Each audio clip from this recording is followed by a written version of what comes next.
Hello everybody, this is Redneck Champ with TGN.TV, bringing you some new footage from the game that I hold so dear in my heart, Dragon Age 2.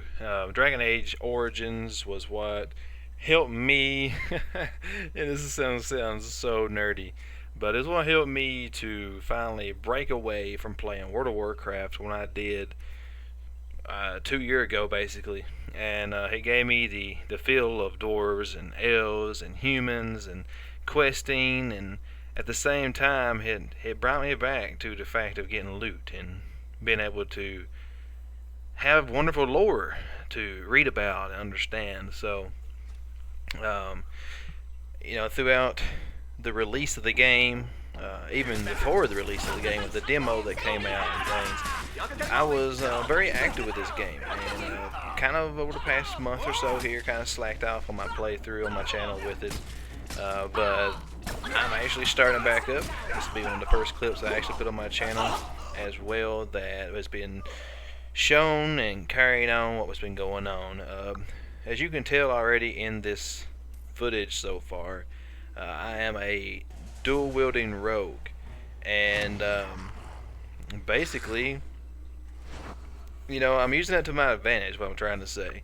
As a dual wielding rogue, I have the ability to be quick, I have the ability to really take on all kinds of opponents without the fear of getting attacked too awful much. And that's what I really like about it. As you can tell here, I'm kind of sending in. I like to use on certain occasions the pause screen and actually be able to give out commands to each and every single person that is in my group. I feel that it really helps with the entire process of really winning, and instead of losing as often as you can actually lose in this game. As my rogue, actually a hawk for myself, I like using Twin Fang quite often. It really helps you to be able to eliminate as many enemies as humanly possible without the increased damage that will be placed upon you and your party. So basically, after using Twin Fang, eliminate any of the normal enemies that you may have, because it's a one-shot kill for a normal enemy. It's a crit on a mini boss, I believe it is, and like double the damage or whatever on a actual high level boss. I normally go into a explosive strike, and then I'll normally go into a backstab to make sure I get behind. Most of the time I actually do a backstab first and then go into explosive strike, because to me the wow side part of me tells me that I should always be behind the target in order to always get crits on them and things of that nature. So I still actually apply that to Dragon Age 2. I mean, I try to get behind every single target, and it kind of keeps you from getting any extra attacks given upon yourself. It's very wise in my mind. I don't know. It probably has absolutely nothing to do with it, to be completely honest, but I hope so. I really hope it seems to help me. My makeup, my party makeup for this little quest here in the bone pit, as you done noticed earlier, is my dual wielding rogue, Hawk. I'm using Aveline as a tank. She's an amazing tank. Does a really good job of that. Unless you can create a tank yourself, I personally think that it's so cheap yourself. I deny you. How about you? Really need another tank? I mean, let's face it. Varric, who's another party member, is a two-handed warrior. In my other playthroughs as a two-handed warrior, I could actually tank quite well. I didn't have a whole lot of problem with it. I had, the ability to be able to take so many hits and parry so many different things and stuff. It really paid off. So, Fenris is a really good tank as well, especially when he goes into his Spirit Pulse or whatever it is there. I forget what it's called, but it more or less allows him to have. He's very, very, very less likely to get attacked when he's in that phase, you might call it, in that active mode. So I'm not picking up any of the junk here, basically because of the fact that I have enough gold, and it's just a waste on my bag space. And I try not to waste my bag space because bag space is very important. Look at that freeze frame. Isn't that amazing? I absolutely love this game. I swear, it looks so awesome. That's a big, huge improvement between Dragon Age 2 and Dragon Age Origin was the combat. I love this combat. I haven't played this thing in 2 months, and I picked it up, and I was like, gosh, this is so awesome. This looks better than even WoW does. I absolutely love the way it looks. It makes me it's like a orgasm inside your mouth almost, Okay, I'm gonna take it back. An orgasm on your mouse fingers. How's that? Is that a little better? On the keyboard touch. Oh, but anyways, guys, kind of just wanted to show you. This is my talents here. My talents, I kind of specialized into duelist. It allows you to actually. I don't really use the threat generating one, like the throw the gauntlet. I don't really do that ever. I don't want the threat if I can keep from it. Only reason I'd ever want a threat would be if it had a huge mob of people, and say Aveline or whoever's tanking gets in trouble. Probably gonna do it then, just to help them out, just to make sure that they're not gonna die. Because as much dexterity as I have and much cunning, most things I'm gonna be able to dodge. I'm gonna be able to get away from. But the main ending ability there with being a duelist is you more or less do a whole lot more damage, more or less, and that's what I want. I want to be able to do as much damage as humanly possible with my rogue per every strike, and I want to be able to have as many crits as I can with every single strike that I put out. So we're kind of getting close to the end here, actually, of this little quest. We're getting to the end where we're trying to find out here. The whole main goal of this quest is to go into this mines, find out why that all the miners have left. They're disappeared. Like nobody knows what has happened to them. And so the owner of the mines wanted someone, so they sent us, of course, to go in and find out what's going on. Okay, what's that do? He gives us gold, and it also gives us a little bit more of a status within the city, within Kirkwall. And that's what it's all about, is the whole entire first section of this game up until basically you get back to the deep roads. That's what the whole point of this game is to try and get you to the point to where you can go back to your home. Your actually family heirloom home, you may call it. So I always believe in saving quite often. It's one thing I try to instill into anybody who watches my videos, is saving is key. Most of the time it's quick save, but there's times I want to rename something and the way I know where it was at. Just a little clue of some sort. I love this guy right here. He's like, dude, check it out, man.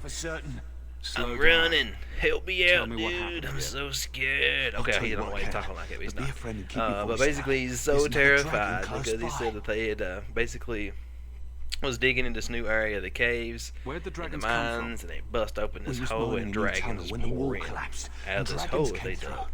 And so he said, he run, he was smart, man. Who would stand there and go, what's these things coming at me with giant teeth and fire and breathing and claws and eating all these people around me? What is this thing?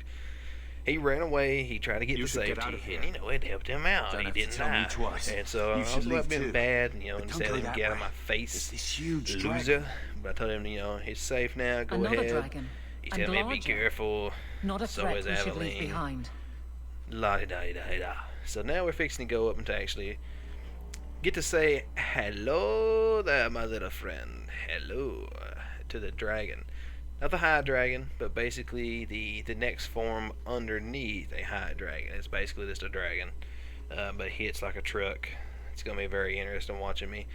I'm so rusty. I'm so rusty with these games. I'm sure if you have watched my Warzone Guts in World of Warcraft, you've seen how rusty I was in PvP. I haven't played the game in 2 years up until, I started back with the Paladin. I used to play the Warlock, and I'm glad I started with the Paladin. It's going to give me so many more options down the road of things I can do. But I was rusty with it, and I'm rusty with this game. When I first played through this entire game with a two-handed warrior, I never lost a soul here.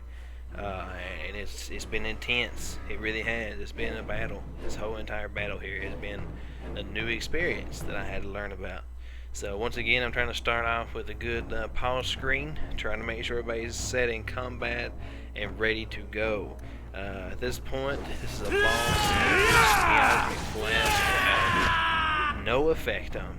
Miasmic flask is something that you can use in order to stun or disorient so many different mobs that are within the ring that you shoot. This is one time though that it does nothing, so there's no sense of using it. I probably end up using it once or twice, I think, anyways, just because I'm a retard. As simple as it gets, though. That's all I can say. I'm a retard. So basically, with this guy, I'm trying to basically leave everything on cooldown. You know, I want to constantly be working. I want to constantly, as soon as the abilities open with all my characters, everything needs to be used constantly. Especially with my rogue, especially with Varric, who are the two people who does the most damage. Varric is a, hey, like a Varric. I'm trying to trill that R a little bit for you. Varric is a huge damage doer. I mean, oh my goodness, he is amazing at damage doing. Bianca is a beast, I have to say. Much more of this? I love Bianca. Basically, I'm starting to worry now. I'm starting to see that Aveline is starting to get hit pretty freaking hard right now. And there's nothing I can do about it. I mean, you can only use a health potion every so many seconds. And it's getting pretty intense. I'm beginning to start panicking. And I forget. See, I've been so rusty that I forgot that I need to put my potions on my action bar, and so that I'll be able to actually click on it very quickly during battle instead of have to go into these power screens like this and try to find everything. So, what I'm trying to do here is lay out all the potions, get everything laid out, so I'll be able to easily click on it and go. As you can tell here, though, Fenris had a little bit of... he was getting attacked a little bit, and here you go. Here's where I become an idiot, basically. People begin to get close to dying, they end up dying, etc., etc., etc. And Varric, you know, I'm trying to heal him up. He's a huge damager, and he loses. Aveline's gonna go. And now, of course, I've got the most threat. Hawk does. Todd, me, this guy that's talking to you now. And so, basically, I'm screwed. I don't have any more health potions able to be used right now. I've done called out, I think it's named Reba, my Marbury Warhound, and which is a beast. I mean, I can't stand up right now. I said, well, this is game over for me. I guess I just need to make sure that I keep Fenris tanking and Varric just shooting away, man. I need him to use his you know, lance of death or whatever it is, and just constantly keep going. But then I realized here, my rogue Hawk is not getting attacked. He's not getting attacked, or at least he's getting attacked, but he's not taking damage, which is insane, man, because right there, man, I got close. Look at that. I mean, I'm on the verge of just passing out cold. So, it was a good thing that I finally got to step away from the dragon. So my plan was to step away from the dragon, put him on hold, let him get his health potion back up and going, and then I was going to seek him right back in there again. So basically, though, I'm just using Varric. Fenris is just tanking.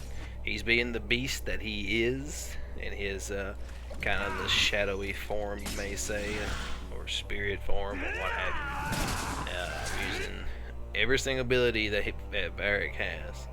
And my rogue is about ready. Come on.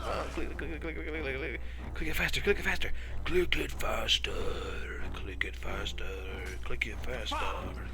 There we go. Now we can get in there and molest this dragon. Do us another twin fang attack. Do us next backstab. Then use our explosive strike, and it's game over. That's what it's all about right there, ladies and gentlemen. That is what it's all boiled down to right there. We ought to go see my final brother. kill of our epic boss. So, guys, I hope you enjoyed this video. If you haven't already seen some of my videos of this playthrough, please, go to my channel, go to my playlist, and find these. You can click the annotation if you're on my channel on the upper left-hand corner of the screen and go to my next episode, to my previous episodes. If you're on TGN.TV, please stay tuned. I will have more footage up here hopefully in the future. Also, you can always go to my channel and find more as well. Everybody leveled up here, trying to make sure Varric is leveled up, taking care of my man, taking care of my dwarf man. So thanks guys for staying tuned. Hopefully I didn't confuse you on anything that is within the game that you may already know or be an expert on yourself. I'm kind of rusty with it, but that's okay because it's a learning experience. That's what we're here for together. So until next time guys, be sure to give me some thumbs up, give me some comments below. Try not to give me any spoilers, that's what I appreciate a lot. And hopefully I'll see you a little bit later on the flip side of the mountains. Peace out guys.